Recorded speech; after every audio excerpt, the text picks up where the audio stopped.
Sebelum kita belajar Wahyu 5, mari saya kutip sebuah ayat untuk menguatkan kita semua tetap rajin belajar Alkitab ya. Saya ingin berbagi ini ayat Yohanes 6 ayat 27, Yesus bilang, bekerjalah bukan untuk makanan yang dapat binasa, melainkan untuk makanan yang bertahan sampai kepada hidup yang kekal. Jadi saya bersyukur saudara-saudara selalu menyediakan waktu untuk mencari makanan hidup yang kekal ya. Kerja perlu, tetapi lebih perlu lagi cari makanan kekal.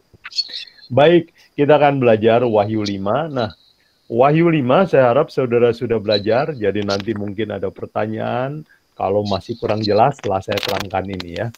Baik, izinkan saya untuk siapkan presentasi saya di Wahyu 5. Dan oke, permisi. Mohon info, apakah sudah muncul? Apakah sudah? Belum, Pak. Belum, oke. Entire screen.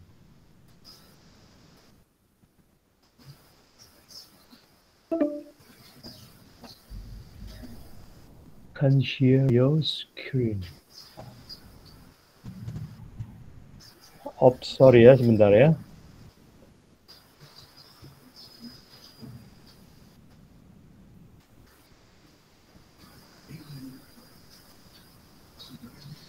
Any problem?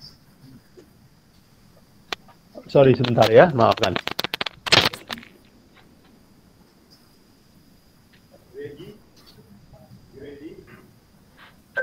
Kenapa nggak bisa share screen?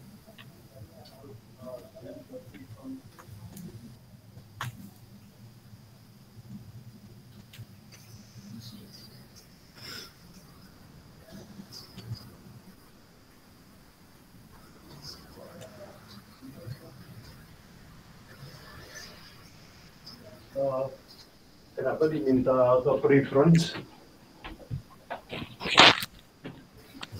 Ya, dia apa ini ya? Share screen.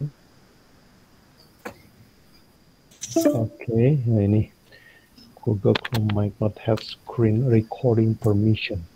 Oh, permission, give permission.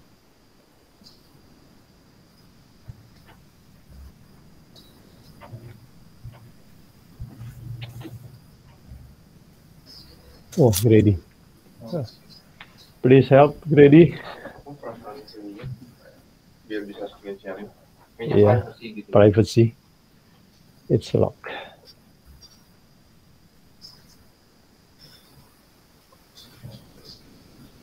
Di quit dulu, nanti di-open lagi. Oke. Oh. Ya.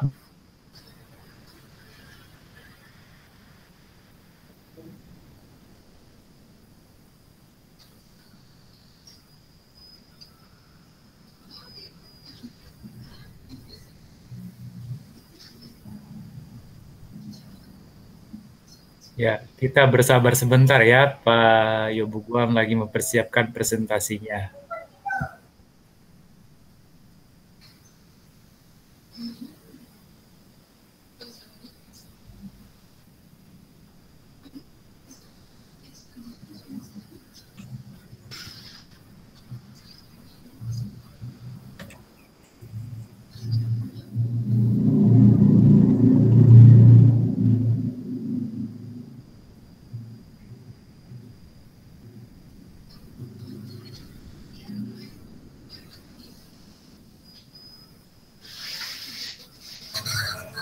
Ya, udah kelihatan Pak Yobu Guam.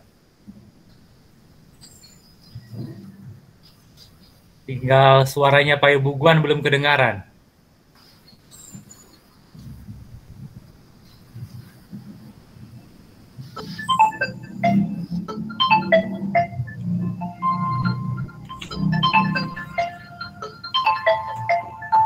Suara saya sudah bisa masuk ya?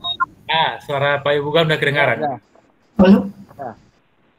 Oke, sudah masuk? Tes. Yes, sudah masuk. Bagus. Oh, Bagus. oke, puji Tuhan ya.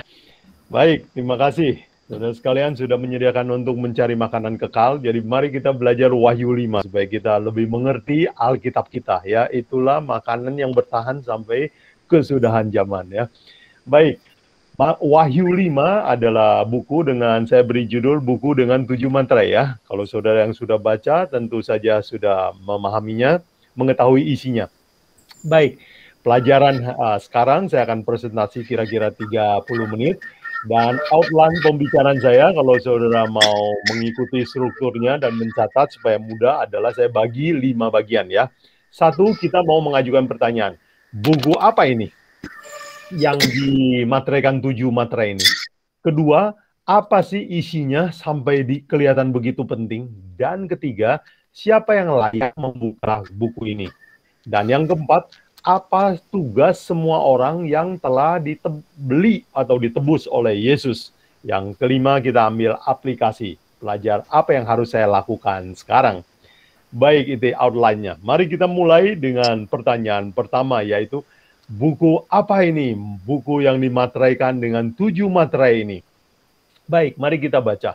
Wahyu 5 ayat 1 katakan, maka aku melihat di tangan kanan dia yang duduk di atas takhta itu sebuah gulungan kitab yang ditulisi sebelah dalam dan sebelah luarnya dan dimaterai dengan 7 materai. Jadi sudah lihat Alkitab bilang, ini waktu Wahyu 4 kita sudah belajar bahwa semua ini terjadi waktu Yesus baru mati, bangkit, naik ke surga, tiba di surga, dapat penyambutan yang sangat meriah dan hormat. Sekarang kepada Yesus ditawarkan sebuah buku ya. Dan mari tadi kita sudah baca yaitu Wahyu 5 ayat 1 katakan buku ini ditulisi sebelah dalam dan sebelah luarnya dimaterai dengan 7 materai. Nah, saudara sekalian, buku apa ini kok ditulis sebelah luar dan sebelah dalam?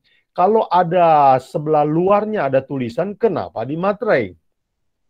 Nah, saudara sekalian, ini adalah tafsiran hasil pelajar saya adalah bahwa buku ini kemungkinan adalah terjemahannya begini ya. Kitab ini adalah kitab yang ditulisi sebelah dalam dan sebelah luarnya dimaterai dengan 7 materai. Jadi ilustrasi di gambar ini cocok. Buku ini ditulis sebelah dalam, jadi isinya rahasia dalam gulungan dan di luarnya dimaterai dengan 7 materai. Nah, kenapa penafsiran ini boleh? Saudara tahu bahwa di dalam bahasa asli Ibrani maupun Greka itu tidak ada tanda baca, tidak ada titik, tidak ada koma, tidak ada tanda petik. Jadi tanda koma, tanda titik itu ditambahkan oleh penerjemah Alkitab. Jadi kemungkinan dari yang paling masuk akal dari Wahyu 5 ayat 1 adalah saya melihat di tangan Allah yang duduk di takhta itu ada sebuah gulungan kitab, sebelah dalam penuh dengan tulisan, sebelah luar dimaterai dengan 7 materai. Nah, materai itu apa? Materai itu kan segel. Segel itu berarti ini isinya adalah nggak boleh dibuka oleh orang yang tidak berhak. Dan buku itu pastilah buku penting ya. Mari kita lihat Wahyu 5 ayat 3 bilang begini. Tetapi tidak seorang pun yang di surga atau di bumi atau yang di bawah bumi yang dapat membuka gulungan kitab itu atau dapat melihat sebelah dalamnya. Karena tidak seorang pun, wah ini berarti buku yang istimewa bukan? Kemudian Wahyu 5 ayat 4 kalau saudara perhatikan, Yohanes waktu melihat tidak ada yang bisa membuka, dia apa yang dia lakukan? Menangis ya, karena tidak seorang pun dianggap layak untuk membuka gulungan kitab itu. Kalau begitu, Yohanes juga bisa merasakan bahwa buku ini pasti buku penting. Buku ini pasti berhubungan dengan nasib manusia. Itu sebabnya Yohanes menangis ya. Nah, sekarang kita masuk ke pertanyaan yang kedua. Apa isinya sehingga Yohanes perlu menangis? Mari kita baca jawabannya ada di Wahyu 5 ayat 8. Ketika ia mengambil gulungan kitab itu, Tersungkurlah keempat makhluk dan ke-24 tua-tua itu di hadapan anak domba itu, masing-masing memegang satu kecapi dan satu cawan emas. Perhatikan kata ini, penuh dengan kemenyan. Itulah doa orang kudus. Nah, saudara sekalian, saudara ingat bahwa dalam bait suci, di dalam ruangan pertama ada 7 kaki dian, ada meja roti sajian, dan ada sebuah mezbah berisi kemenyan, ya, berisi wangi-wangian yang dibakar. Dan itu kemenyan atau wangi-wangian yang dibakar itu adalah melambangkan doa, ya. Kalau kita berdoa itu seperti minyak bakaran yang wangi naik kepada Tuhan. Jadi saudara sekalian, jangan bosan-bosan untuk berdoa. Kita harus rajin karena Alkitab menggambarkan itu adalah sebuah minyak yang Tuhan suka, dan itu adalah sebuah cara untuk kita bisa sampai ke surga. Suara kita sampai di surga. Kita tahu bahwa asap, kemenyan, minyak wangi itu walaupun tidak kelihatan, tapi wanginya kan bisa naik ke atas. Begitulah doa. Jadi saudara sekalian perlu rajin berdoa, ya.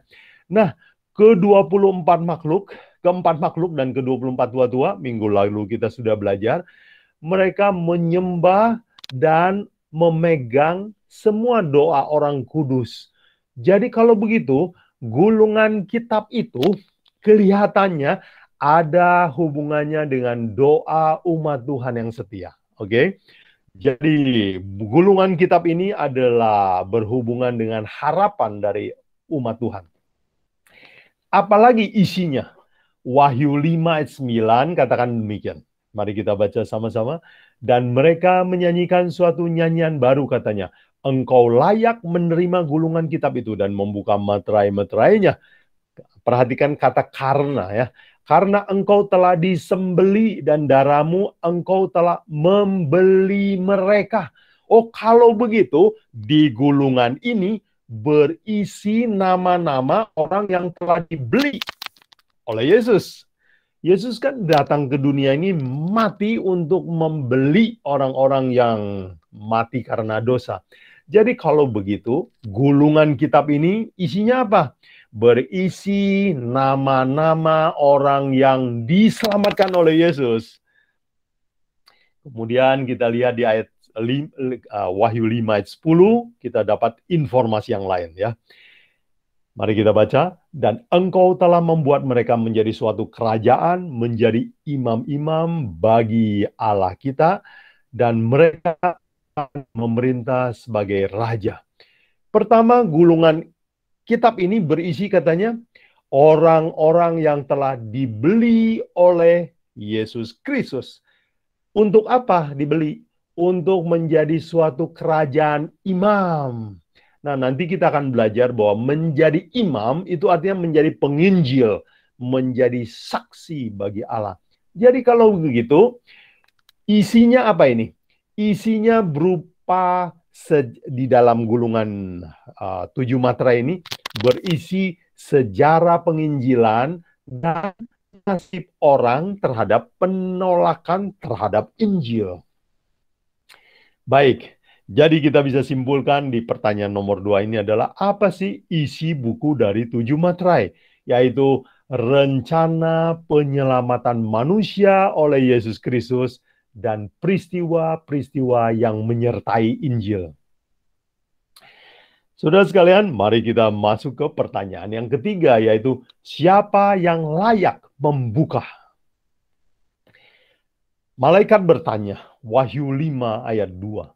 Dan aku melihat seorang malaikat yang gagah berseru dengan suara nyaring. Katanya, siapakah yang layak membuka gulungan kitab itu dan membuka meterai-meterainya? Malaikat bertanya, siapa? Kemudian di dalam Wahyu 5 ayat 5 diberikan jawabannya.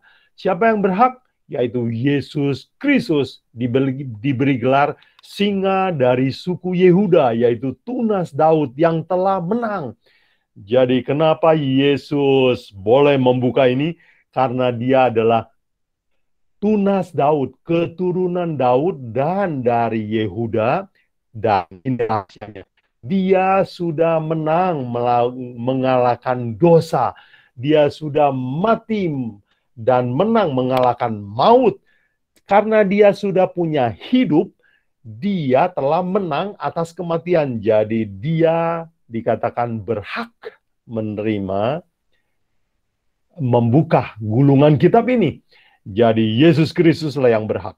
Kemudian di dalam 2 ayat berikutnya, di dalam Wahyu 5 ayat 6 dan 7, saudara akan lihat juga Yesus juga dikatakan berhak menerima gulungan kitab ini karena alasan yang kedua. Dikatakan Yesus seperti seekor anak domba yang telah disembelih. Jadi alasan kenapa Yesus boleh menerima buku ini adalah karena dia telah berkorban. Dia telah mati dan masuk ke dalam maut dan membongkar itu kunci kuburan maut sehingga dia layak ya menerima gulungan kitab ini. Oke. Jadi Yesus Kristus adalah orang yang layak membuka ini. Alasannya diberikan di dalam ayat 9. Wahyu 5:9 dikatakan, engkau layak menerima gulungan kitab itu dan membuka materai-materainya karena, nah kalau karena itu kan alasannya ada di situ kan. Karena engkau telah disembelih dan dengan darahmu engkau telah membeli mereka. Jadi kalau begitu, kenapa Yesus yang boleh buka kitab nama-nama orang yang diselamatkan? Karena memang dia yang beli. Kalau dia yang beli, dia yang boleh buka. Dialah pemiliknya. Nah, saudara sekalian, saya ingin memberikan ilustrasi. Kenapa hanya Yesus yang boleh jadi penebus? Gak boleh malaikat, gak boleh orang lain. Hanya Yesus Kristus. Coba kita perhatikan kalimat yang Yesus bilang, kenapa hanya Yesus yang boleh menebus manusia. Tidak boleh oknum yang lain. Lukas 15 ayat 3 dan 4, Yesus memberikan sebuah perumpamaan. Lalu ia mengatakan perumpamaan ini kepada mereka. Siapakah antara kamu yang mempunyai 100 ekor domba? Ingat ya, perhatikan kata yang mempunyai. Dan jikalau ia kehilangan seekor diantaranya, tidak meninggalkan yang 99 di padang dan pergi mencari yang sesat itu sampai ia menemukannya. Saudara perhatikan 3 kata ini ya. Yang mempunyai, kehilangan, pergi mencari. Nah, untuk memudahkan ini, saudara sekalian, saya ingat sebuah peristiwa di mana mobil saya dicuri orang. Yang mencurinya adalah supir saya juga. Dan dia bawa keluar kota untuk dijual di tempat lain. Tetapi karena mungkin dia pertama kali mencuri, dia tegang, lalu dia tabrak pohon. Ya. Dan akhirnya ditemukan oleh polisi dari luar kota. Luar kota telepon, Bapak kehilangan mobil? Saya bilang, iya betul, saya kehilangan mobil. Oke, sekarang mobil itu ada di kantor polisi Ciamis. Saya bilang, oh bagaimana supaya saya bisa dapatkan kembali? Bolehkah saya kirim orang untuk ambil mobil itu? Lalu polisi berkata, Bapak harus datang sendiri dan membuktikan bahwa Bapaklah pemilik mobilnya. Nah, saudara sekalian, siapa yang boleh menebus mobil saya yang hilang? Saya sendiri, karena itu mobil saya. Jadi, siapakah yang boleh menebus manusia? Hanya pencipta manusia yang dulu bikin manusia. Manusianya hilang dalam dosa. Dialah yang boleh menebus. Jadi, saudara sekalian, sekarang kita mengerti kenapa Yesus Kristus harus mati, harus datang ke dunia dan mati untuk dosa, untuk membeli kita kembali. Karena memang dialah pemilik kita. Dan dia juga adalah penebus kita.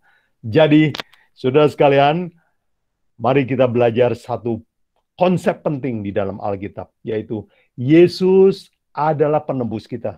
Sebab dia adalah pencipta kita juga. Jadi kita berhutang kepada Yesus 2 kali ya. 1, karena Dia pencipta kita, yang kedua Dia penebus kita, ya. Baik, sekarang kita belajar pertanyaan yang keempat, ya. Apa tugas orang yang diselamatkan? Yesus mau menyelamatkan kita. Untuk apa? Apa hanya untuk masuk surga? Untuk senang-senang? Mari kita lihat Wahyu 5 menjawab. Wahyu 5 ayat 10. Mari kita baca. Dan engkau telah membuat mereka menjadi suatu kerajaan, menjadi imam-imam bagi Allah kita. Dan mereka akan memerintah sebagai raja di bumi. Nah, saudara sekalian, perhatikan bahwa rencana penyelamatan Yesus bawa kita kepada keselamatan, tujuannya ini, untuk menjadi imam bagi Allah kita. Nah, apa artinya ini? Kita ini, saya ini, sekarang setelah ditebus, percaya Yesus, ditebus, sekarang diangkat menjadi imam. Nah, ayat yang memudahkan saya untuk menerangkan adalah 1 Petrus 2 ayat 9. Dan Petrus juga sebenarnya kutip dari tulisan Musa juga, ya. Jadi sebenarnya ini tulisan Musa juga. Mari kita belajar 1 Petrus 2 ayat 9. Tetapi kamulah bangsa yang terpilih, imamat yang rajani, bangsa yang kudus, umat kepunyaan Allah sendiri, supaya kamu memberitakan perbuatan-perbuatan besar dari Dia yang telah memanggil kamu keluar dari kegelapan kepada terangnya ajaib. Ayat ini memang panjang, tetapi mari kita rangkumkan dalam 3 kata tugas imam. Imam tugasnya adalah nomor 1, keluar dari kegelapan dosa. Dan itulah rencana Tuhan bagi umatnya. Dulu Tuhan panggil orang Israel keluar dari Mesir untuk menjadi imam-imam bagi Allah kita. Sekarang, itu adalah sebuah lambang sekarang, bahwa Yesus datang mau keluarkan kita dari perbudakan dosa, dari rasa tidak bahagia hidup di dalam dosa. Dia mau bawa kita keluar. Jadi saudara sekalian, tugas imam yang pertama adalah dia sendiri harus keluar dari dosa. Sekarang, yang tugas imam yang kedua adalah dikatakan bangsa yang kudus, bangsa yang suci. Nah, kalau saudara ingin tahu apa artinya hidup suci, kitab Imamat itulah rahasia hidup suci. Suci itu menyangkut tubuh, pikiran, rohani juga. Jadi harus lengkap. Ada orang berpikir bahwa hidup kudus itu ke gereja. Bukan, hidup kudus itu juga harus jaga makanan kita, jaga pikiran kita, jaga tontonan kita, buku yang kita baca. Dan hidup yang kudus juga berarti merubah tabiat-tabiat kita. Ada banyak beberapa faktor, itu semua disebutkan di dalam kitab Imamat, ya. Itu buku yang lengkap tentang kudus. Itu sebabnya disebut buku Imamat. Peraturan menjadi imam, syarat imam-imam, ya. Jadi definisi kedua dari tugas imam adalah hidup suci, hidup kudus, berubah hidup kita, reformasi, ya. Baik, yang ketiga, tugas dari imam adalah menjadi saksi, ya. Dikatakan dalam 1 Petrus 2:9, supaya kamu memberitakan. Jadi kita dipanggil bukan untuk diam-diam terus nanti tunggu surga datang. Bukan, Tuhan punya kerjaan buat kita, yaitu beritakan. Beritakan apa? Pengalaman kita, bagaimana Yesus Kristus telah memanggil kita dari dosa kita, dari budaya kita, dari nenek moyang kita, dari pendapat mayoritas kepada ajarannya yang ajaib.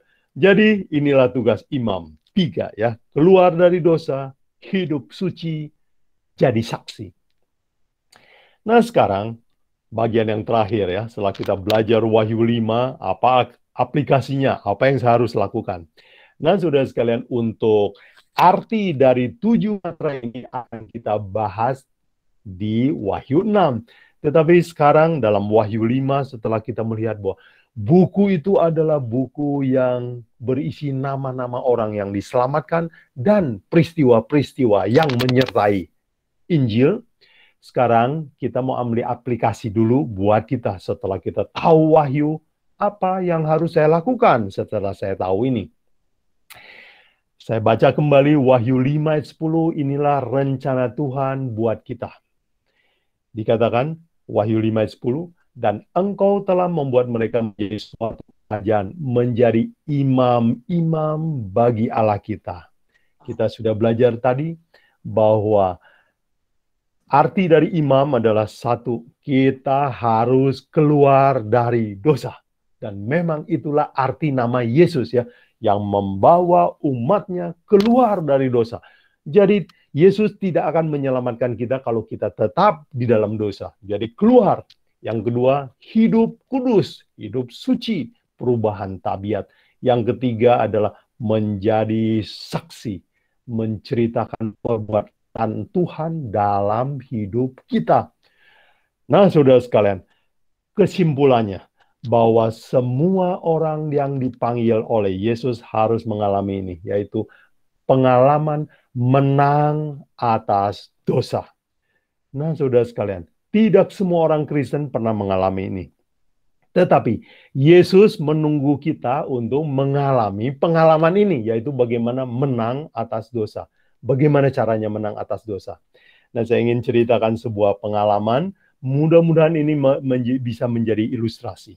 Oke. Oh iya, setelah kita menang dalam dosa ini, Wahyu 5 ayat 13 dan 14 ditutup dengan dua ayat yang mengatakan bahwa waktu Yesus menerima gulungan kitab itu, semua orang berseru, bagi Dia yang duduk di atas takhta dan bagi Anak Domba adalah puji-pujian dan hormat dan kemuliaan dan kuasa sampai selama-lamanya. Jadi orang-orang yang ditebus ini haruslah seperti ini. Semua hormat, semua yang menjadi tuan dalam hidup kita adalah Kristus, bukan lagi kita. Dan Paulus mengilustrasikan peristiwa ini dengan satu ayat ya. Galatia 2 ayat 20, saudara ingat itu ayat? Aku telah disalibkan bersama Kristus. Tetapi aku yang hidup sekarang adalah hidup karena Anak Allah yang hidup di dalam aku. Nah, dalam bahasa aslinya, aku itu ego. Jadi Paulus ingin mengatakan bahwa ego saya sudah dimatikan. Yang hidup dalam diri saya adalah Kristus. Nah, saudara sekalian, pengalaman mengalahkan dosa dan masuk kepada hidup baru haruslah dialami oleh setiap orang yang percaya kepada Yesus Kristus. Nah, untuk mengilustrasikan ini, izinkan saya menutup dengan sebuah ilustrasi ya. Ilustrasi ini saya beri judul ketika saya melihat luka tangan mama saya. Waktu saya kecil, saya mengalami pertobatan. Pertobatan itu terjadi sekitar umur 11. Sebelum umur 11, kerja saya adalah main hidup mengikuti kemauan saya. Kerja saya suka berkelahi, suka bawa pisau dalam kantong celana. Karena lingkungan tetangga saya itu tukang berkelahi semua, berjudi, ya, bermain, nonton. Itulah kerjaan saya tiap hari. Saya tidak suka belajar. Dan padahal pada waktu itu keluarga saya miskin sekali. Ya, mama saya boleh saya katakan dia adalah single parent yang membiayai anak-anaknya. Jadi keluarga kami susah sekali, tetapi saya tidak suka belajar. Saya mau hidup menurut cara saya. Satu kali saya pulang ke rumah, di rumah hanya ada sop kuah di atas meja, tapi isinya sudah habis, tinggal kuahnya saja. Waktu saya mau makan, dengan air mata basah, berkaca-kaca, dia bilang, nak, makanlah apa yang ada, isinya sudah habis sama adik-adikmu. Kamu hanya kebagian kuahnya saja. Jadi waktu saya sambil makan, saya ambil itu kuah, dan saya mulai rasa sedih. Kenapa hidup saya miskin sekali? Dan waktu saya sambil makan itu, saya lihat tangan mama saya, kok jempolnya dibungkus dengan kain perban, seperti baru berdarah. Jadi saya tanya sama mama saya, "Ma, kenapa itu jempol mama berdarah?" Mama saya bilang, karena mama jahit sampai tengah malam. Ketika itu mama saya menerima tugas menjahit. Mama saya sering jahit sampai sakit-sakit masih jahit juga. Dia harus kerja sampai tengah malam untuk cukup membayar uang sekolah anak-anaknya. Jadi waktu saya lihat tangan mama saya berdarah itu, saya tanya, "Ma, kenapa?" Waktu mama saya bilang, "Karena mama bekerja tengah malam, mungkin ngantuk, dan tanpa sengaja itu tangan tertusuk oleh jarum mesin jahit." Tiba-tiba datang sebuah kesadaran dalam hati saya. Wow, kenapa saya hidup seperti ini? Saya anak yang tidak tahu diri, keluarga miskin. Mama saya sampai harus berkorban buat saya supaya bisa sekolah. Tapi saya malas belajar. Tiba-tiba Tuhan menggerakkan hati saya. Saya tiba-tiba ingat dua hal, yaitu kenapa hidup saya seperti ini. Kenapa saya tidak ingat bahwa mama saya berhutang 2 kali lipat kepada mama saya. Satu, karena dia kan sudah melahirkan saya. Yang kedua, dia bersusah payah untuk membiayai sekolah saya. Jadi saya berhutang kepada mama saya 2 kali. Satu karena dia melahirkan, dua karena dia berkorban buat saya. Nah, saudara sekalian, sejak saat itu, umur 11 tahun, saya mulai bertekad. Saya mau rajin belajar, tinggalkan hidup saya yang lama. Saya mau cepat bantu orang tua saya supaya keluar dari kemiskinan. Jadi saudara sekalian, dari pengalaman ini saya ingin mengajukan satu pertanyaan buat saya juga, buat kita semua. Apa yang membuat saya berubah? Yaitu ketika saya melihat luka di tangan mama saya. Nah, saudara sekalian, bukankah dalam pengalaman kekristenan kita juga akan mengalami hal yang sama? Selama ini kita belajar teori agama, tetapi kita tidak pernah bertanya, mengapa Yesus harus mati di kayu salib? Mengapa tanganmu harus terluka? Mengapa engkau raja yang di atas raja harus datang menjadi manusia sederhana di bumi dan harus bayar upah dosa? Saya tidak mengerti itu semua. Bila mana saudara bertanya, mengapa tanganmu terluka? Dan bila mana saudara pandang salib itu, bila mana saudara mengajukan pertanyaan ini, dan saudara mendapatkan jawabannya, saya percaya hati kita akan diubahkan. Kita akan mempunyai pengalaman baru dalam mengikut Yesus. Kita akan rela meninggalkan hidup kita yang lama. Nah, saudara sekalian, pelajarannya sampai di sini.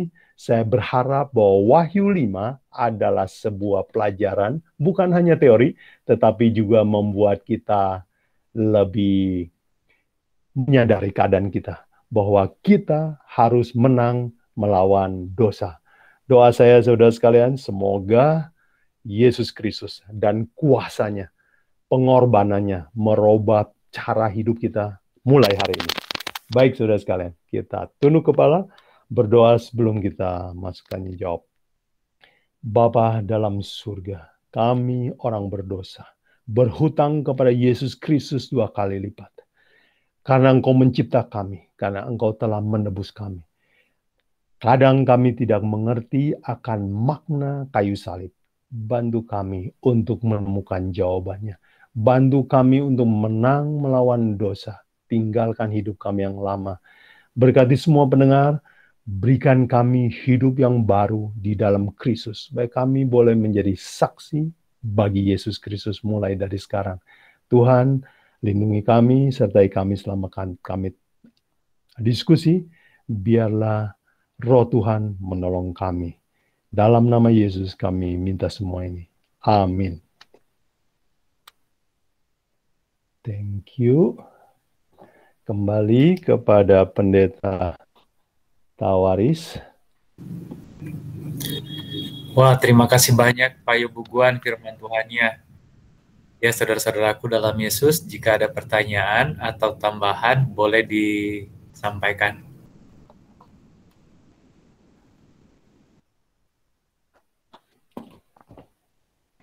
Baik, selamat malam Pak Boguan. Halo, selamat malam Pak Robert. Iya, pertanyaan saya pertama, untuk apa gulungan kitab itu dibuka? Lalu yang kedua,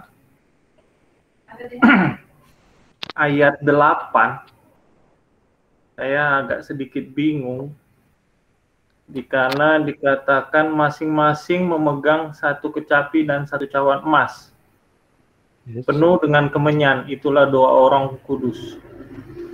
Sebenarnya doa itu dipegang oleh anak domba atau oleh keempat makhluk dan ke-24 tua-tua ya? Artinya kalau ini doa orang-orang kudus, kenapa tidak anak domba yang memegang itu? Kenapa harus keempat makhluk dan ke-24 tua-tua? Nah, ini masih jadi gambaran yang minta penjelasannya Pak Boguan. Terima kasih. Oke. Terima kasih. Ya, baik, bagus pertanyaannya Pak Robert. Ditanya untuk apa gulungan ini dibuka. Oke. Ya, untuk pertanyaan ini kita harus lihat di Wahyu 1 ya, dikatakan inilah wahyu Yesus Kristus ya, Wahyu 1 ayat 1 ya. Yang dan berbahagialah orang yang membaca atau mendengarkan kitab Wahyu ini karena segera akan terjadi ya. Di dalam Wahyu, coba kita baca ya, Wahyu 1 ayat 3, Pak Robert. Ya, berbahagialah yang membaca dan mereka yang mendengar kata nubuat ini dan menuruti apa yang tertulis di dalamnya, sebab waktunya sudah dekat. Jadi kenapa gulungan ini dibuka? Kenapa 7 sidang kemarin kita buka? Nanti kita akan belajar 7 trompet. Kenapa 7 trompet dibuka? Dan kenapa buku Wahyu dibuka? Dan memang buku Wahyu itu artinya buku yang dibuka ya. Itu mengunveil, menyingkap tanda zaman. Jadi pertanyaan Pak Robert baik, dikatakan untuk apa ini gulungan kitab dibuka? Karena Yesus mau mengunveil, menyingkap rahasia zaman ya. Dan kalau kita tanya lebih lanjut, kenapa Yesus mau menyingkap ini? Sebab waktunya sudah dekat supaya kita bersiap-siap, bukan? Ada alasan yang lain di dalam Yohanes 13 ya, ayat 19, Yesus berkata, aku mengatakan ini lebih dahulu sebelum terjadi supaya iman kamu, supaya kamu lebih percaya. Akulah dia, akulah Yesus Kristus. Jadi kalau kita belajar nubuatan, kitab dengan 7 gulungan ini dibuka, itu akan menambah iman kita. Juga menyiapkan kita untuk peristiwa akhir zaman ya. Jadi kenapa dibuka? Nah, jawabannya cukup jelas di Alkitab, yaitu untuk menyingkap ya dan menambah iman kita. Pak Robert tanya yang Wahyu 5 ayat 8 ya. Wahyu 5 ayat 8. Oh iya, doa ya. Nah, di dalam bait suci itu kan ada mezbah, dupa. Itu artinya apa? Dupa itu kan wangi.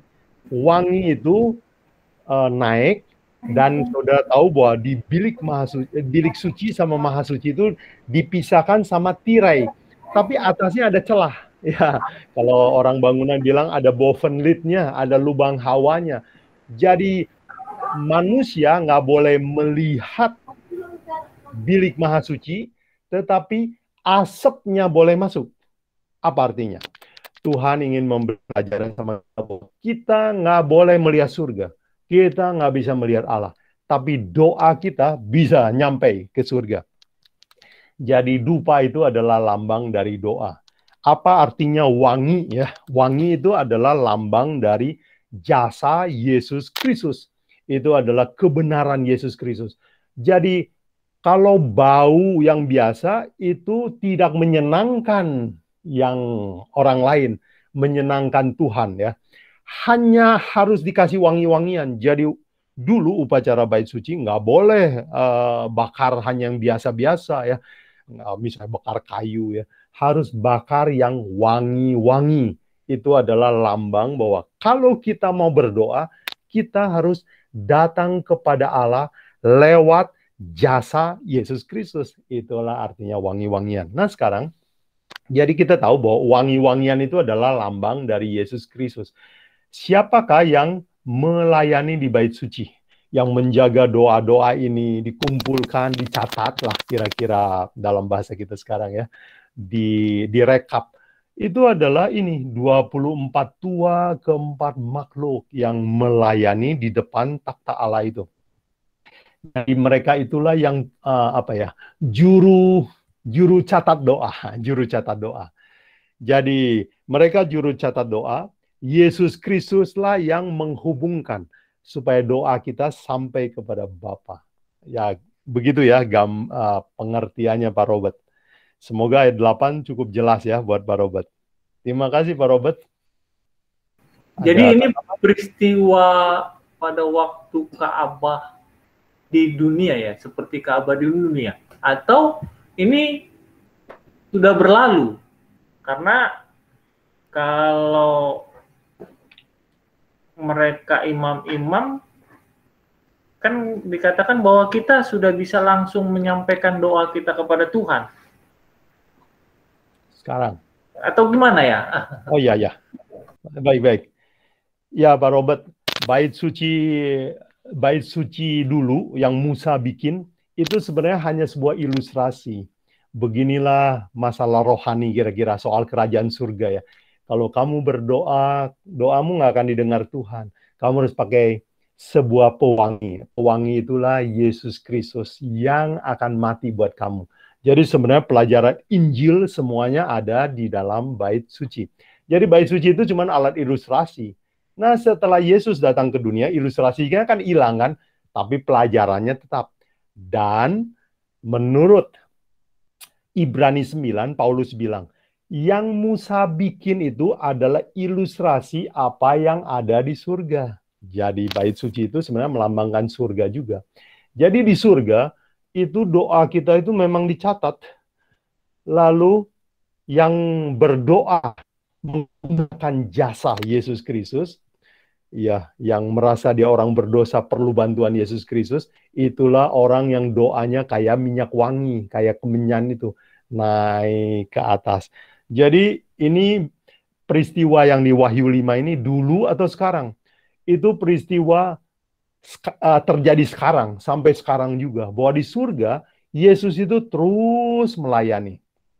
Tapi secara spesifik memang Wahyu 5 itu adalah peristiwa waktu Yesus naik ke surga. Tapi di surga itu memang Yesus kerja di dua tempat ya. Boleh saya bilang dua kantor ya. Kantor pertama adalah ruang suci. Kantor kedua adalah ruang maha suci. Dan kalau dia sudah selesai kerja di kantor nomor 2, dia akan datang kembali. Dan itu kita pelajari di pelajaran Wahyu berikutnya. Jadi kita kalau belajar Wahyu, kita lebih jelas kapan Yesus akan datang. Kita dapat petunjuk lebih. Apakah itu menjawab Pak Robert? Boleh, terima kasih. Terus tadi yang pertanyaan pertama, ya. Kalau nggak salah tadi saya dengar pelajaran bahwa isi kitab itu berisi tentang kehidupan dan kesaksian umat-umat Tuhan. Atau gimana ya? Oh, kitab itu ya. Gulungan kitab ini berisi nama-nama orang yang mau diselamatkan Tuhan, yang diselamatkan Tuhan. Jadi ini buku keselamatan, buku kehidupan. Ini buku, ini ya mudah-mudahan nama kita ada di sana. Jadi buku ini adalah buku penting. Yesus punya buku catatan nama-nama orang yang diselamatkan. Dan ayat berikutnya bilang kita mau diselamatkan untuk menjadi saksi, ya, menjadi imam. Kalau begitu, kita ambil kesimpulan bahwa buku ini selain nama-nama orang yang mau diselamatkan Tuhan, juga pengalaman kesaksian umat Tuhan dan nasib orang yang menolak Injil. Ya, jadi 7 materai berisi rencana keselamatan manusia, nasib orang-orang yang menolak Injil. Begitu Pak Robert. Oke, terima kasih Pak. Terima kasih. Ya, amin. Itu Pak, ada hubungannya nggak Pak dengan buku kehidupan? Yesus yang itu kan ada Ya. 2 buku kehidupan ya itu Pak kan Harmono, katanya. Ya, sip, sama nggak sama ya. dengan buku kehidupan yang Yesus kan katanya kalau kita nanti mau masuk ke surga dibukalah buku kehidupan itu. Ya. Kita lihat sama itu Pak atau enggak? Oh ya, baik Pak Harmono, terima kasih. Di surga memang banyak buku catatan ya. Alkitab bilang Ya. ada buku kehidupan, ada buku catatan dosa, ada buku tentang pertobatan kita. Nah sekarang ada 7 gulungan kitab. Nah saya tidak tahu persis apakah itu persis, tetapi ini mirip ya. Buku-buku ini berisi buku nama-nama orang yang akan diselamatkan Yesus. Jadi boleh disebut buku kehidupan. Tapi plus, yaitu peristiwa-peristiwa orang yang menolak Injil. Jadi ini juga peristiwa tentang penginjilan ya. Apa yang terjadi di penginjilan, di segala zaman. Jadi ini bolehlah kita katakan ini berisi buku kehidupan. Nama orang yang akan Tuhan selamatkan. Tidak ada dicatat di sini, tidak masuk surga. Itu sebabnya waktu Yesus ya utus murid-muridnya, 70 murid untuk pergi menginjil, Yesus kasih kuasa untuk bisa berkhotbah, menyembuhkan orang sakit, mengusir setan. Wah, mereka datang dengan kabar gembira, lapor sama Yesus. Guru, bahkan setan takut sama kami. Wah, mereka senang sekali. Lalu Yesus bilang, oh jangan berbahagia kalau setan takluk sama kamu. Kamu harus berbahagia kalau namamu tercatat di surga. Jadi seperti lagu Sion ada judul bilang begini, adakah namaku tersurat ya? Jadi itu harus jadi pertanyaan kita ya. Bukan tersurat di buku gereja. Adakah nama saya tersurat di buku ini? Ya, Pak Harmono begitu ya. Jadi bolehlah kita sebut ini adalah buku kehidupan ya. Oke, makasih Bang. Makasih. Makasih. Apakah ada komentar atau tanggapan yang lain? Terima kasih. Terry itu, Ibu Terry itu. Bu Terry. Silakan Bu Terry. Bukan Ibu Terry, Bu Meti kalau nggak salah. Bu Meti saya. Silakan Bu Meti itu. Maaf. Nongol udah nggak dikenal ya. Iya betul Bu. Sebenarnya saya tadi karena Pak Harmono bilang Bu Terry, saya pikir saya yang salah ingat. Udah, karena jet lag. Karena jet lag error. Ini melambangkan ya soal buku itu, jadi kayaknya seperti Bapak bilang tadi ada banyak buku, jadi mengenai doa-doa kan itu melambangkan kemenyan yang naik ke atas. Ya. Tuhan menjawab doa-doa kita kan tidak tunggu nanti akhir zaman kan, biasanya kan ada yang nggak ada suaranya ya. Saya bisa dengar. Ya. Enggak, kurang. Oh kurang ya? Enggak, dan kena kedengeran. Saya udah kesi besar. Oh, mesti teriak ya? Ya, boleh ulang Bu Meiti. Jadi menyangkut buku itu, ada kan yang dibilang itu melambangkan kemenyan gitu, melambangkan doa-doa yang dinaikkan kepada Tuhan Yesus. Dan doa itu kan biasanya nggak tunggu lama-lama kan Tuhan bisa menentukan saya jawab atau tidak ya. Ya. Tapi ada juga yang berisi nama buku yang berisi nama orang-orang mati yang akan diselamatkan oleh Yesus. Nah itu buku yang itu mungkin dibukanya nanti kalau pada kedatangan Tuhan ya. Jadi saya pikir ada jadi 2 buku beda yang menjawab doa-doa orang dan buku yang berisi nama orang-orang yang ya ibaratnya mati syahid ya, mati syahid untuk Yesus. Kira-kira begitu. Jadi seperti ada 2 buku begitu menurut saya. Oh baik. Karena Bapak bilang tadi kan banyak buku dia. Oh iya. Dan buku yang ya di Alkitab ada beberapa buku disebutkan, bukan cuma 2 ya. Ada buku catatan dosa. Jadi dosa-dosa yang kita buat itu ada rekamannya, ada CCTV-nya lah Bu Meti kalau kita bilang bahasa zaman sekarang ya. Waktu kita bertobat ada juga catatannya ya. Dan waktu kita tinggalkan dosa ada nama kita ditulis dalam buku kehidupan. Jadi ada buku kehidupan, ada buku catatan dosa, ada buku perbuatan kita. Ya, saya menduga bahwa buku catatan surga bukan seperti kita pikir dunia ini ya. Oh, ada 3, ada 4. Mungkin rumit lah, atau cara mencatatnya juga beda sama kita sekarang. Cuman kita tahu bahwa di surga ada banyak catatan, ya, ada banyak file. Nah, salah satu filenya adalah namanya buku kehidupan, ya. Siapa-siapa yang Yesus akan tebus. Tetapi sekali lagi ini adalah sebuah ilustrasi Tuhan untuk menolong kita mengerti, ya. Mungkin Yesus nggak tulis seperti kita di atas kertas, ya. Adalah caranya. Jadi di surga ada banyak buku, Pak, Bu Meiti. Ada banyak buku, ya. Dan itu seperti banyak CCTV, ya, banyak CCTV. Jadi kita harus hidup hati-hati. Hidup kita diawasi oleh kamera yang paling canggih di dunia, ya, paling canggih. Bahkan kamera dari Tuhan bisa merekam isi hati kita, motif sampai terlihat oleh Tuhan. Jadi kita harus hati-hati sekali, ya. Baik, tadi Bu Meti bilang soal kemenyan, ya. Kemenyan adalah doa. Wanginya kemenyan adalah jasa Yesus Kristus. Itu sebabnya kita kalau berdoa dalam nama Yesus, kita harus ngerti artinya. Bahwa saya mengandalkan jasa Yesus Kristus. Karena yang harum di surga hanya nama Yesus. Nama kita itu baunya nggak enak di surga. Walaupun kita ke gereja, tapi banyak sekali kejahatan yang telah kita buat. Di surga bau kita nggak enak. Jadi kemenyan itu melambangkan Yesus Kristus. Nah, apakah jawaban doa ini perlu tunggu? Ya enggak. Tuhan akan menjawab doa. Ya, Tuhan selalu mendengar doa kita. Tapi jawaban doa bisa berbagai macam, ya. Tuhan menjawab menurut hikmatnya. Terima kasih Bu Meti. Apa cukup jelas itu? Ya, terima kasih Pak. Terima kasih juga komentarnya. Apakah ada yang lain? Thank you.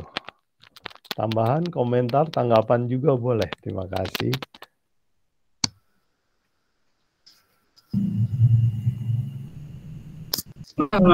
Saya mau bertanya, Pak. Bu Nenggolan, baik, silakan Bu. Ya, sorry karena saya nggak stabil nih, Pak, ya.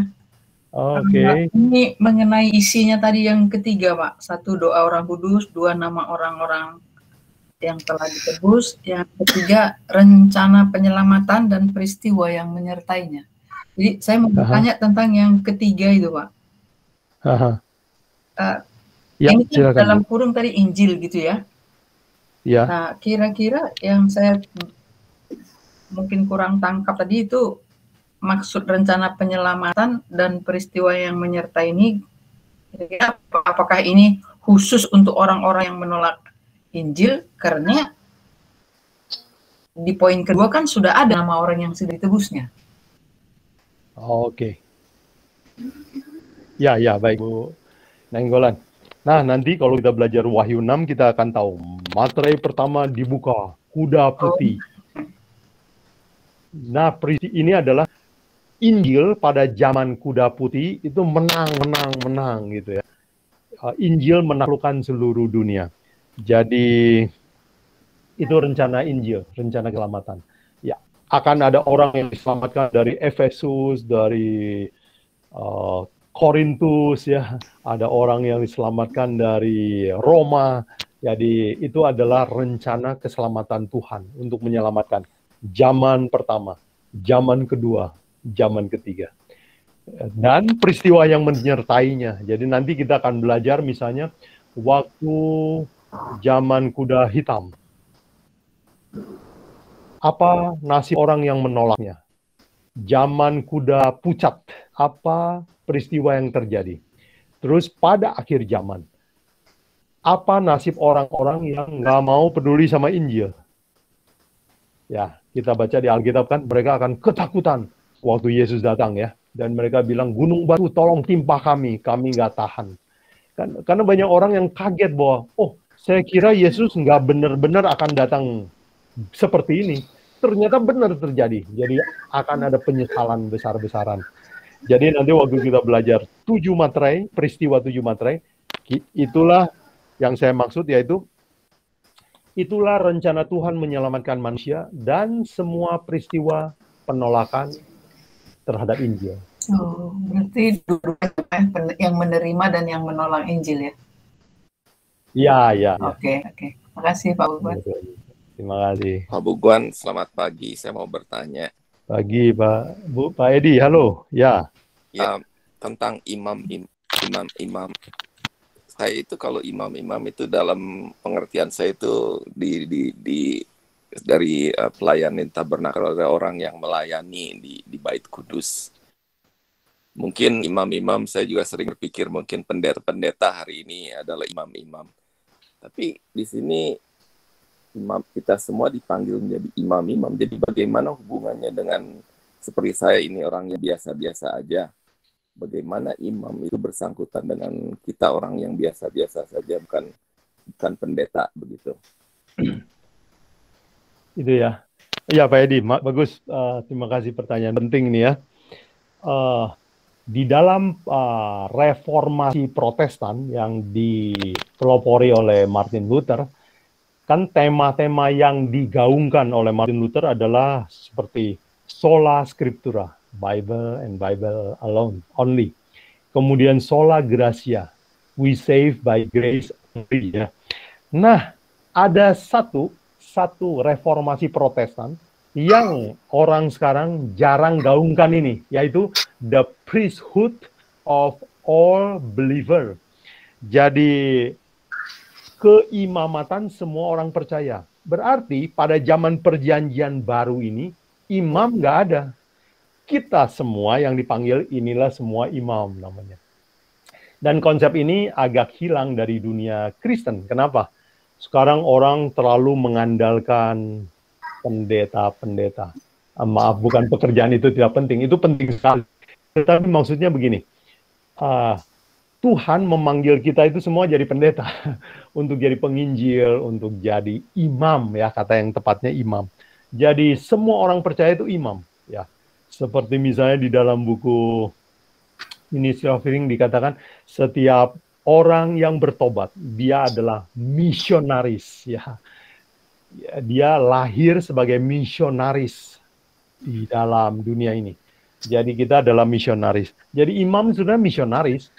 Nah, imam memang zaman dulu Pak Edi itu adalah mewakili ya.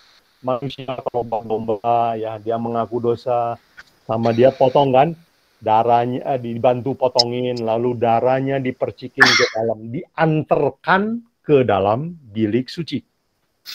Berarti imam itu adalah pengantara melayani manusia dibawa kepada Allah. Memang imam itu tugasnya begitu. Jadi sebagai penginjil, kita orang Kristen ini, Tuhan panggil kita untuk jadi penginjil.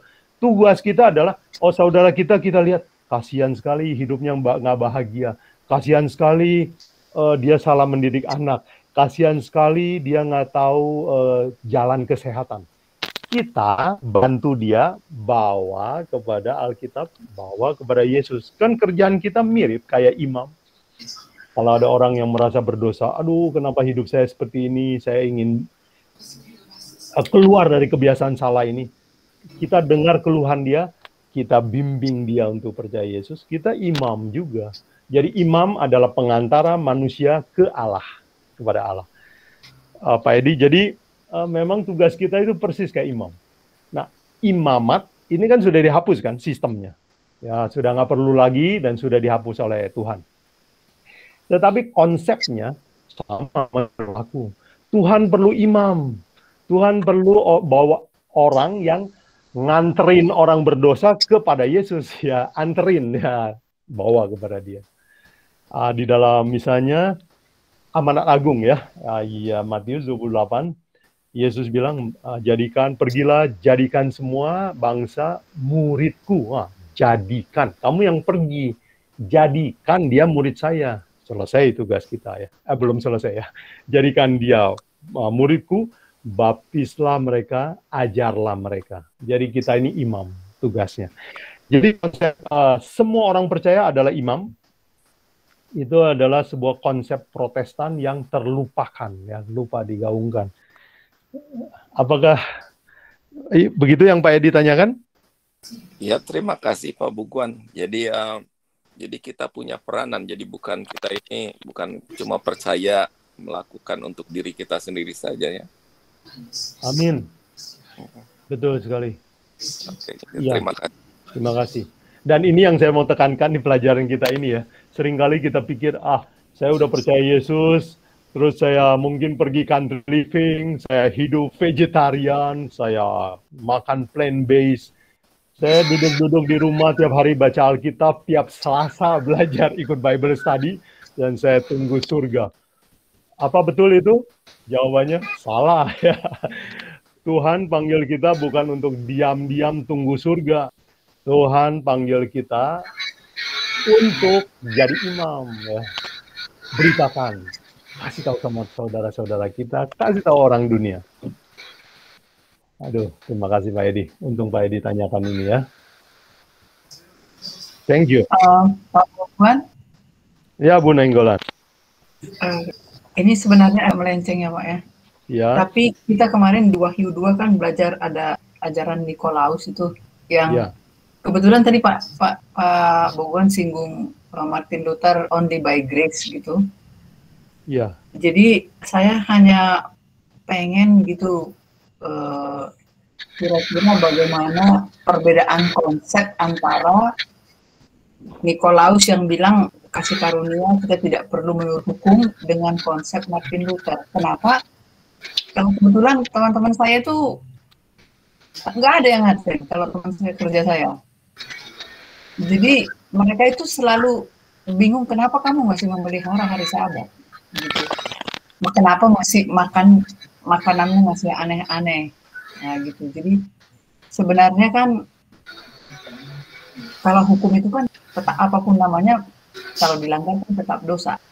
Nah jadi saya minta itu sama Pak Buguan itu konsep Nikolaus dan konsep Martin Luther yang only by grace ini kira-kira gimana Pak? Oke. Baik, terima kasih. Bu Nainggolan, ini pertanyaan penting dan pertanyaan mendasar, ya. Nah teman-teman, mari kita ulang apa konsep ini baik sola gratia Alkitab, ya. Sola gratia Alkitab adalah ini. Coba kita buka Roma 3:28.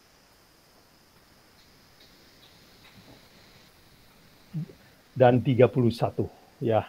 Roma 3:28 dan 31 ini adalah konsep sola gratia yang benar, ya, yang benar, ya. Bu Nainggolan boleh baca? Ya, Roma 28 dan 31 dulu, ya. Ya, 3:28 dan 31. Ya. Karena kami yakin bahwa manusia dibenarkan karena iman dan bukan karena ia melakukan hukum Taurat. 31, jika demikian, adakah kami membatalkan hukum Taurat karena iman? Sama sekali tidak. Sebaliknya kami meneguhkannya. Oke, ini adalah konsep yang lengkap tentang pembenaran oleh iman, yaitu manusia itu berdosa, kan? Apa yang membuat manusia itu berdosa? Hukum. Supaya kita tahu kita orang berdosa atau tidak, apa ukurannya?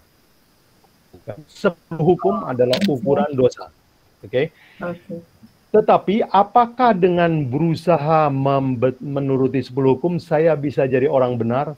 Ya tidak bisa. Contoh, jikalau saya pernah mencuri, jikalau saya pernah membunuh, apakah dengan hidup baik hukuman akan hilang? Bagaimana Bu Nainggolan? Tidak juga. Enggak, tetap karena saya pernah membunuh. Karena saya pernah mencuri, ya. Ya.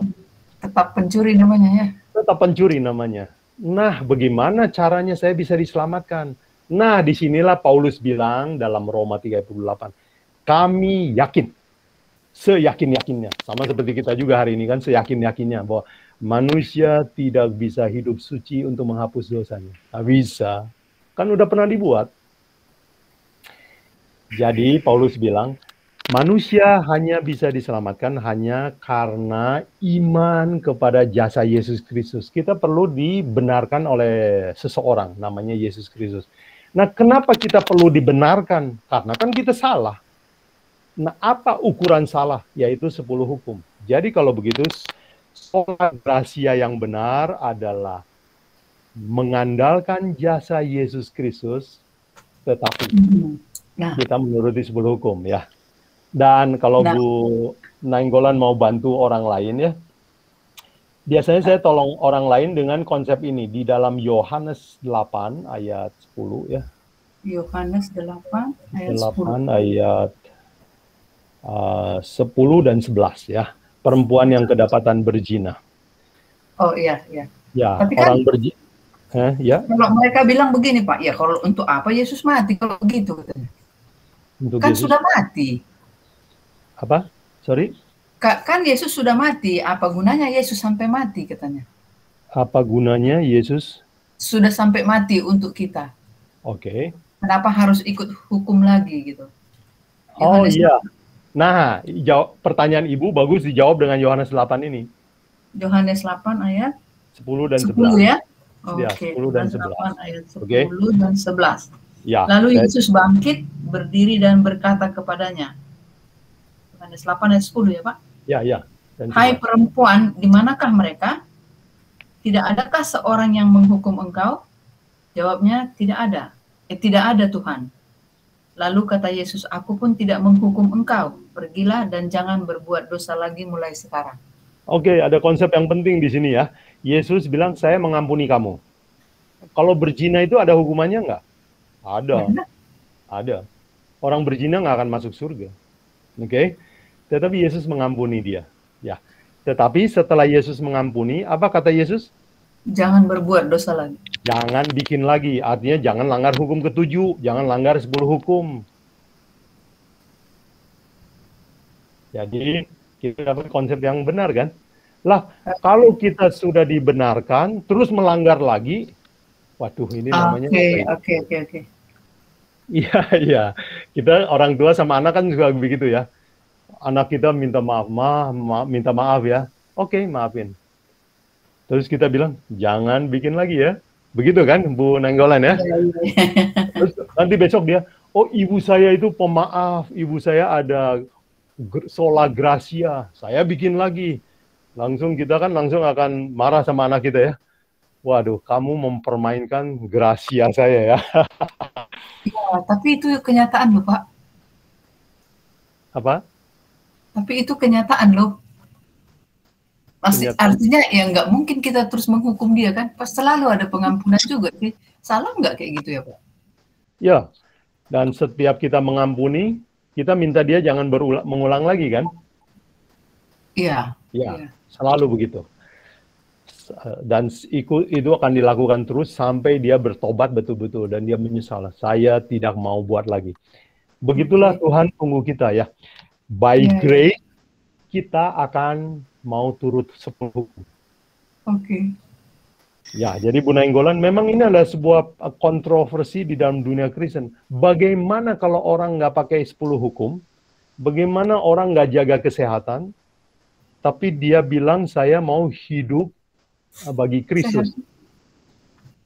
Jadi ini nonsense ya. Itu melanggar common sense kita ya. Iya. Menolak Roh Kudus, Pak. Makasih banyak Pak Bogon. Terima kasih Bu Nainggolan. Pak Buguan. Iya. Boleh Pak Edi ya. Boleh saya tambah sedikit Pak Buguan? Silakan Pak Edi. Jadi Kristus itu mati di kayu salib bukan untuk membebaskan kita berbuat dosa dan tetap masuk di dalam surga. Jadi Kristus mati itu untuk menebus dosa kita, bukan untuk membebaskan kita berbuat dosa, bukan untuk membebaskan kita melanggar hukum dan tetap masuk di dalam surga, bukan begitu. Jadi kalau kita dengar seolah-olah kita tidak harus mengikuti hukum, seolah-olah kematian Yesus dianggapnya sebagai membebaskan kita untuk berbuat dosa. Itu tidak pernah terjadi. Itu bukan tujuan kematian daripada Yesus di kayu salib. Jadi memang ketaatan masih tetap harus kita ikuti. Amin. Terima kasih. Terima kasih. Benar sekali Pak Edi tambahannya ya. Dan memang itulah yang 1 Petrus 2:9 bilang ya. Yesus mati untuk kita, untuk panggil kita jadi imam, untuk memberitakan perbuatan Dia yang ajaib yang memanggil kita keluar dari kegelapan dosa. Jadi Yesus bukan panggil itu untuk tetap tinggal dalam pelanggaran hukum. Dia keluar untuk menurut hukum. Thank you Pak Edi, terima kasih.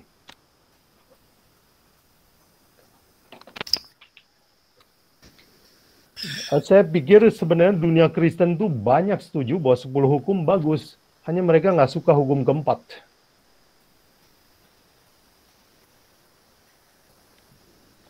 Betul nggak Bu Nenggolan?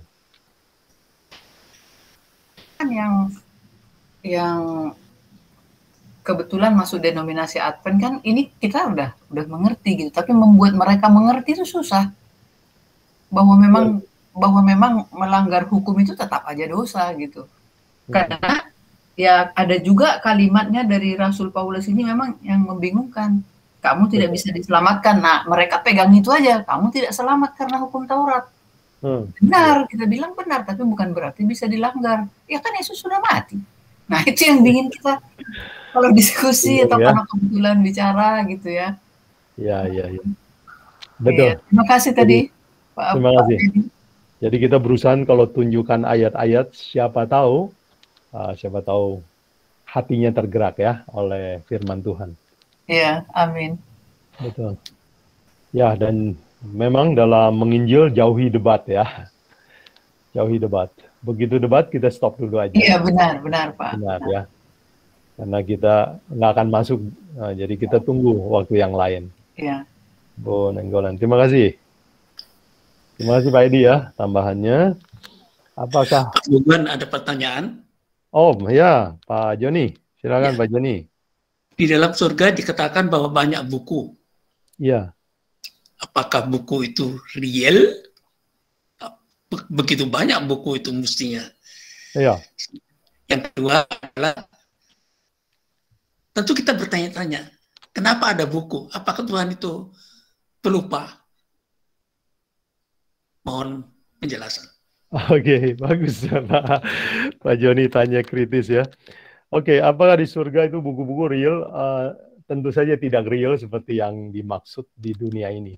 Sekarang, setelah zaman komputer, saya baru mengerti buku rupanya, ini kita sekarang komputer pakai file ya. Itu sudah bukan buku lagi kan? Ya, di komputer saya ini ada ratusan file. Ya, nggak ada. Saya bahkan bisa kirim file saya, buku saya kepada siapa saja. Tanpa perangko lagi. Luar biasa ya. Itu dulu orang dulu kalau kita bilang soal saya kirim buku kepada Pak Joni tanpa perangko, tanpa fisik, bingung dia. Jadi di surga itu buku-buku, apakah real buku? Saya kira tidak.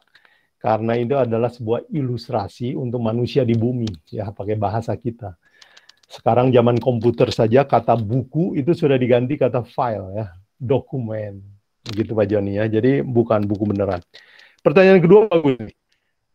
Mengapa di surga ada buku? Apakah Tuhan pelupa dan mengapa perlu buku? Oke. Ini pertanyaan baik. Begini ya. Kenapa ini surga perlu catatan? Kita harus lihat nanti di Wahyu 20 bahwa ada orang yang tidak masuk surga dan harus dibakar di api neraka. Oke? Itu Tuhan bagaimana membuktikan bahwa dia adil. Catatan itulah. Jadi catatan itulah untuk membuktikan kepada orang bahwa Allah itu adil. Jadi catatan itu sebenarnya buat siapa? Buat seluruh alam semesta untuk mengakui bahwa Tuhan kita itu adil adanya. Catatan itu. Ya, contoh, saya misalnya melihat maling masuk ke rumah saya. Wah, ini penjahat nih. Dia ambil barang saya. Saya yakin dia penjahat. Tapi bolehkah saya pukul dia? Tidak boleh. Saya harus punya bukti. Saya harus punya bukti. Kalau enggak, saya bisa masuk penjara. Kalau saya pukul dia sampai apalagi mati ya. Saya bisa masuk penjara. Saya harus punya rekaman CCTV. Saya harus punya saksi. Untuk bilang sama polisi, orang ini masuk ke rumah saya dan mencuri. Jadi saya nggak boleh menghukum dia seenak saya, main hakim sendiri. Jadi kenapa Tuhan punya catatan? untuk membuktikan kepada alam semesta bahwa dia adalah Allah yang adil. Jadi catatan itu buat kita, kegunaannya buat kita. Apakah itu cukup menjawab, Pak Joni? Ya, secara kemanusiaan memang demikian. Tapi kalau orang itu juga percaya bahwa Tuhan itu tidak pelupa, tentu saja keputusan Tuhan itu sudah jelas adil. Ya. Oke. Coba kita baca Wahyu 20 ayat 12 ya. Wahyu 20 ayat 12.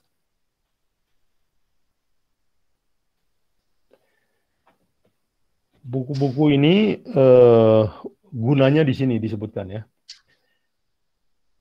Boleh saya baca aja ya. Dan aku melihat orang besar, orang mati besar dan kecil berdiri di hadapan takhta itu, lalu dibuka semua kitab. Oke. Ini pengadilan. Dan orang yang mati, demikian juga kitab lain, yaitu kitab kehidupan. Dan orang-orang mati dihakimi menurut perbuatan mereka, berdasarkan apa yang ada tertulis di dalam kitab-kitab itu. Jadi catatan ini adalah untuk pengadilan, Pak Joni.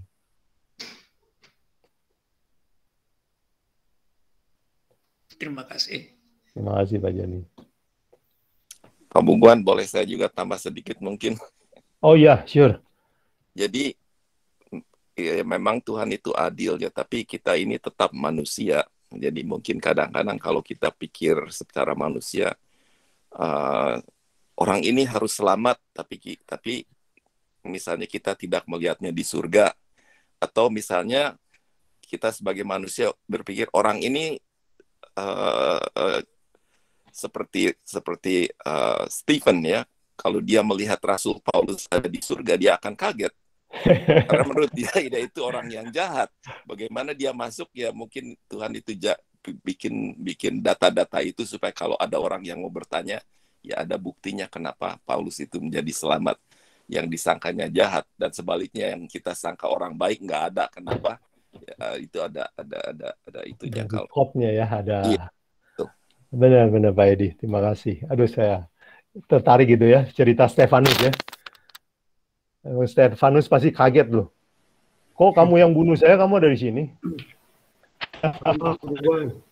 Halo, Pak Daud. Ya, boleh tambahkan juga dikit, Pak? Boleh. Untuk pertanyaan ini, maksudnya juga catatan itu penting juga sebetulnya untuk setan sebetulnya ya. Untuk membuktikan seperti setan bisa komplain kan seseorang kenapa orang ini selamat. Jadi Tuhan bisa kasih lihat bahwa orang ini dulu jahat tapi sudah bertobat. Jadi penting juga seperti Musa lah ya. Setan kan ingin mempermasalahkan Musa dengan Tuhan kan ya. Jadi intinya adalah sehingga pada waktu Yesus datang semua mulut mengatakan Tuhan itu adil. Karena apa? Karena bukti sudah dibuka semua gitu loh. Amin. Ya, itu aja sih Pak. Thank you. Terima kasih. Ya, banyak orang juga tanya ya, kenapa setan nggak disikat aja mulai sekarang? Ya, terima kasih Pak Daud. Ada catatan yang nanti harus dikumpulin dulu sama Tuhan ya, untuk mengadili setan ini ya. Ya. God is good. And he is righteous ya. Jadi dia harus buktikan keadilannya. Apakah ada komentar, pertanyaan lain? Bu Meti.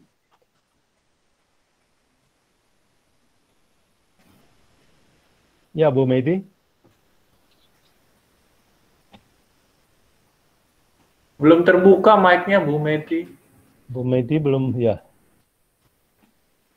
Oke. Sudah. Ribut burung sih. Jadi kalau kita diselamatkan 1000 tahun sebelum dunia baru itu turun ke bumi ini, kita diizinkan untuk membuka dan melihat isi buku itu. Dan di situ kita bisa lihat kenapa ada yang diselamatkan, kenapa ada yang tidak diselamatkan. Apa betul begitu, Bu? Oh iya, itu pertanyaannya ya, konfirmasi ya. Iya betul. Dan buku itu dibuka waktu kita masuk surga. Ya, jadi pengadilan itu kalau konsep Alkitab ada dua pengadilan. Satu pengadilan pemeriksaan. Itulah yang ditulis di Daniel 7 ayat 9 ya.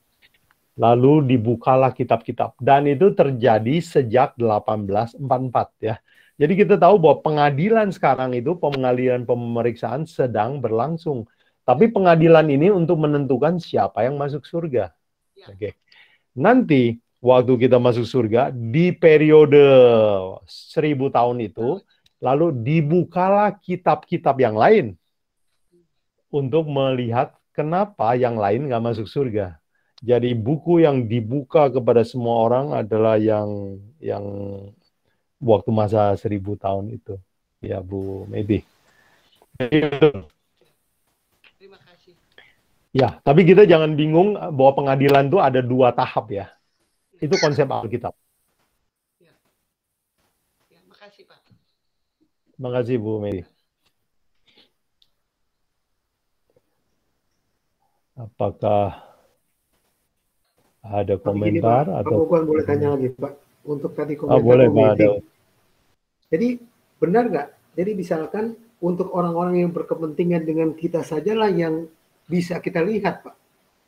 Jadi kan kadang-kadang kita suka mau tahu aja urusan orang kan. Jadi di surga juga sebetulnya yang berhubungan dengan kita aja. Kita nggak perlu tahu lah kenapa dia nggak masuk surga, kan nggak ada hubungan sama kita. Jadi niatnya itu baik, bukan niatnya mau cari tahu gitu loh, Pak. Atau emang nanti di surga nggak ada niat seperti itu lagi di hati kita pasti. Kalau di dunia kan pasti masih ada kan, Pak, betul nggak? Itu dia. Saya rasa nanti di surga kita tidak punya perasaan seperti itu lagi lah. Tidak kepo-kepo lagi ya. Iya, kepo-kepo lagi. Iya, Pak Daud. Sebenarnya buku catatan ini bukan hanya untuk kepo-kepoan kita aja, ini memang untuk dokumen keadilan Allah. Dan yang melihat catatan ini bukan hanya untuk manusia, untuk para malaikat. Alam Dan semesta semua, juga lihat, Pak ya. Ya, semua makhluk alam semesta lain yang tidak jatuh dalam dosa, dia akan dapat dokumen kenapa iblis dibakar sampai habis. Ya, betul. Kenapa orang-orang yang datang ke gereja, kenapa juga ada yang dibakar? Ini bagaimana menerangkannya? Saya kadang-kadang manusia juga suka protes kan. Ada orang ditembak mati di Nusa Kambangan. Wah, itu rame kan? Rame, pro kontra. Jadi negara harus punya dokumen yang sah, jelas, clear, baru boleh bunuh seseorang. Kalau negara aja begitu, apalagi Tuhan kita ya. Jadi memang ini banyak yang penting sekali catatan ini. Jadi nanti setan dan malaikat jahatnya pun akan mengatakan Tuhan itu adil ya, Pak, pada waktu mereka mati kan? Iya. Ya, itu paling penting kan? Dan orang nggak boleh dimatikan tanpa pembuktian ya. Iya, betul. Betul ya, kita jadi orang tua juga, anak tiba-tiba pulang masuk di pintu langsung dipukul cepret-cepret kiri kanan ya. Kira-kira marah nggak dia? Wah, marah sekali dia. Bapak seperti apa ini main pukul aja? Kita harus terangkan. Kesalahannya apa? Kenapa sampai berujung dipukul? Kita harus terangkan dengan adil. Waktu dia tahu bahwa dia salah, baru kita boleh hukum. Nggak boleh kita main cepret-cepret begitu ya. Dan itu salah didik yang fatal ya, sering terjadi sama orang tua. Oke, kita harus belajar sama Tuhan. Terima kasih, Pak. Amin. Thank you ya tambahannya Pak Daud. Itu memperlihatkan bahwa Tuhan itu betul-betul adil ya. Yes. Ya, amin. Sampai di dalam kerajaan surga. Betul. Dan itu dua sifat Tuhan yang diterangkan di Alkitab ya. Dia adalah Allah yang adil, dia adalah yang penuh kasih. Kalau Allah kita hanya Allah yang penuh kasih, Allah yang tidak punya hukum, dia Allah yang memanjakan, dia bukan Allah yang baik. Tetapi dia adalah Allah yang kasih, dia Allah yang punya hukum. Itu sebabnya karena dua sifat ini, kenapa Yesus harus mati di kayu salib kan? Kalau nggak ada 10 hukum, kan Yesus cukup bilang begini, udah saya ampuni, masuk surga aja. kalau nggak ada hukum kan. Tapi kan negara pun nggak bisa membatalkan hukum yang dia buat sendiri kan. Jadi harus ada korban untuk itu. Jadi terima kasih ini. Pertanyaan-pertanyaan ini menolong kita untuk buka kembali ya konsep sola gratia. Apakah ada yang lain?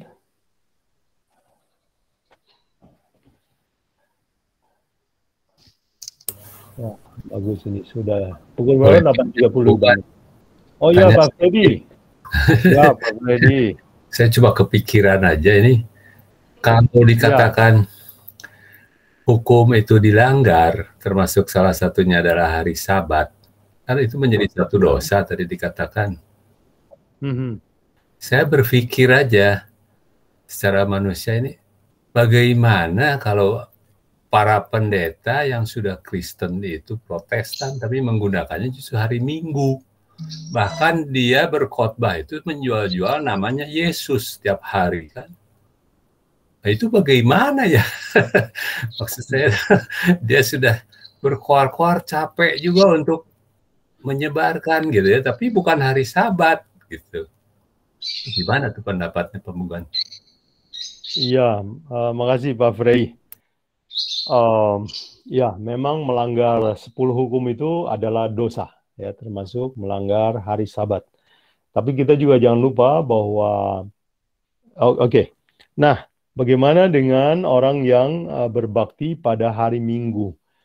Nah, ini kalau dia tidak tahu, dia akan dihakimi dengan ukuran yang berbeda sama orang yang tahu.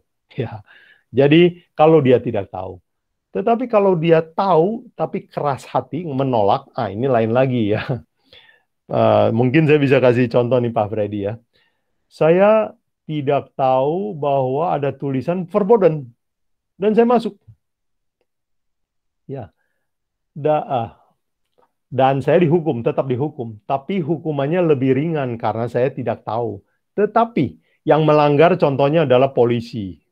Yang melanggarnya adalah orang hukum. Hukumannya lebih berat nggak?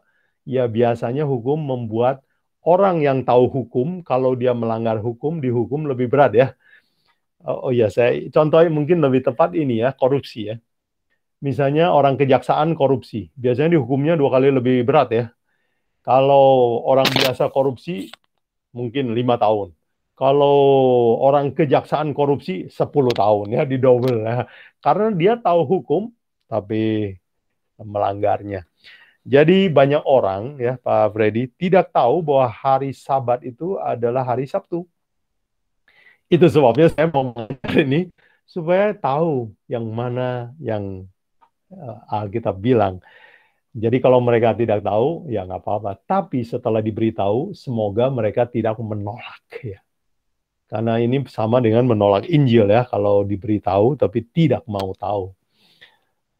Dan memang Yesus di dalam Matius 7 ayat 21 sampai 23, kalau Pak Freddy baca itu, Yesus sudah bilang bahwa pada akhir zaman ada orang yang akan kaget, Tuhan, bukankah kami telah menyembuhkan orang demi namamu? Jadi kami sudah melayani, kami sudah bekerja, kami sudah bikin mujizat.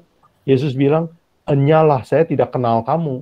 Wah, jadi rupanya kalau orang ya menolak untuk menuruti 10 hukum, itu oleh Yesus dibilang, sengaja menolak untuk menurutinya, itu dibilang pegawai tidak terdaftar ya, saya tidak kenal.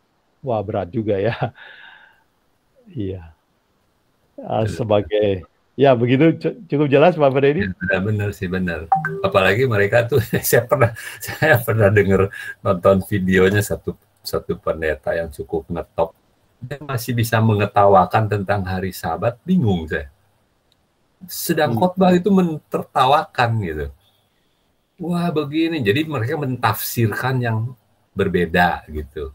Waduh, saya cuma berpikir, saya udah belajar tentang hari Sabat begini, kok dia bisa ngomong seenaknya begitu gitu ya. Apakah nanti hukumannya bagaimana ya? Cuma ikut berperasaan aja, kasihan amat gitu. Kalau benar itu dia salah gitu.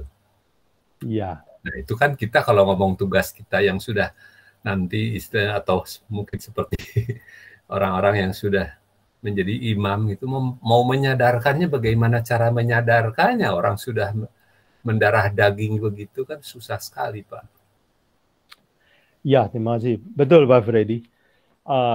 Tugas kita, Yesus panggil kita untuk menjadi imam, kan? Imam bahasa modernnya adalah saksi. Ya, jadi kita menceritakan kebenaran Alkitab, dan orang mau terima, mau tolak, itu adalah resiko orang yang bersangkutan. Ya, resiko. Ya. Jadi kita kayak pedagang investasi ya. Ya, kita tawarkan sesuatu yang benar-benar investasi. Bukan bodong ya. Ternyata orang tolak. Ya sudah, kita pergi tawarin sama orang lain. Jadi, ya, itulah tugas kita semua ya. Kita dipanggil untuk jadi imam. Itu di imam. Terima kasih Pak Freddy. Terima kasih Pak Buguan. Tapi kita, ya, tadi siapa? Ada pertanyaan ini dari chat. Oh iya. Bagaimana kalau kita yang tidak mengabarkan tentang kebenaran? Apakah kita juga dihukum karena tidak mengabarkan? Dari Pak Melvin. Pak Melvin ya. Thank you Pak Melvin. Apakah kalau kita tidak mengabarkan kebenaran kita akan dihukum? Jawabannya iya.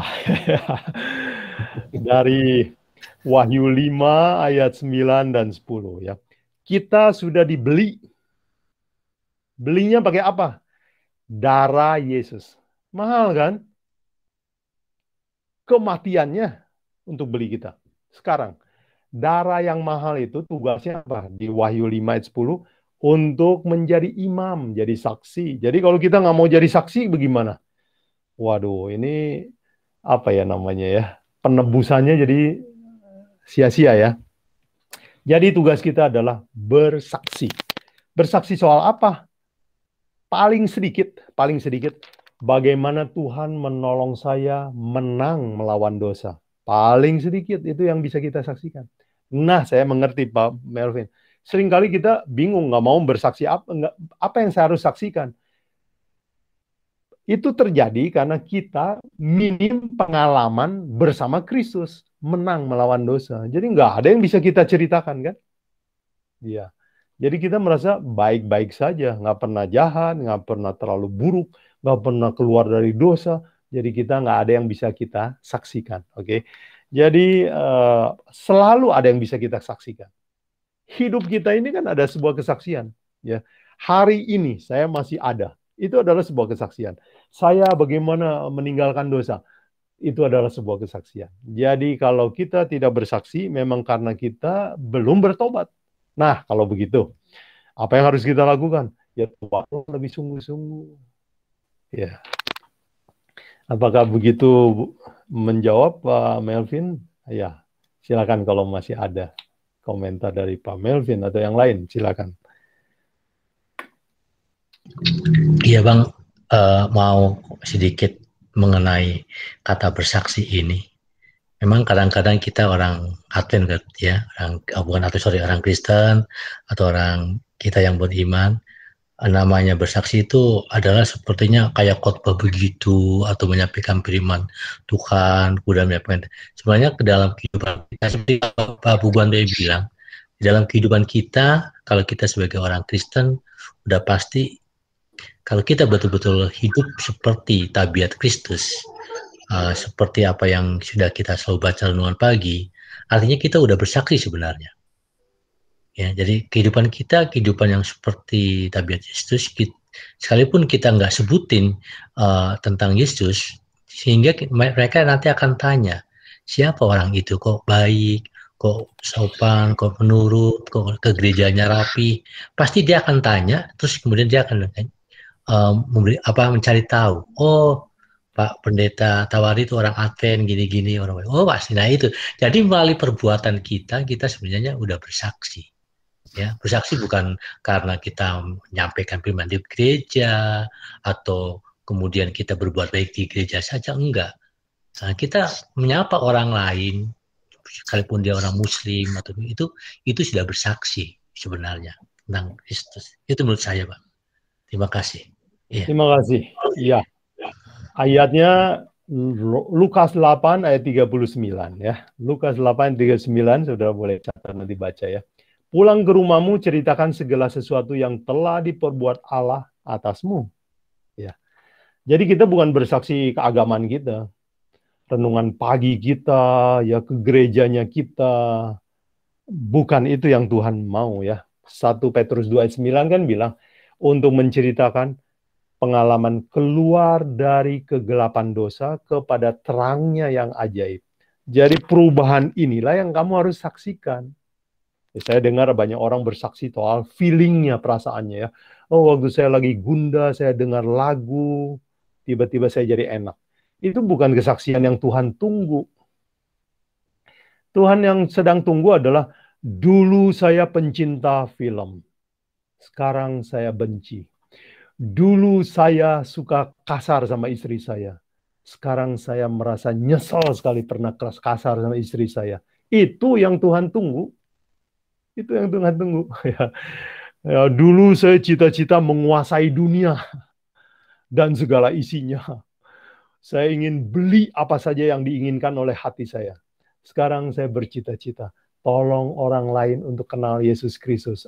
Itu Tuhan lagi tunggu kita. Pengalaman itu dari kita. Thank you Pak Harmono. Ya, jadi Lukas 8 ayat 39 ya. Harus terjadi sesuatu dalam hidup kita. Baru kita bisa jadi saksi. Apakah ada lagi?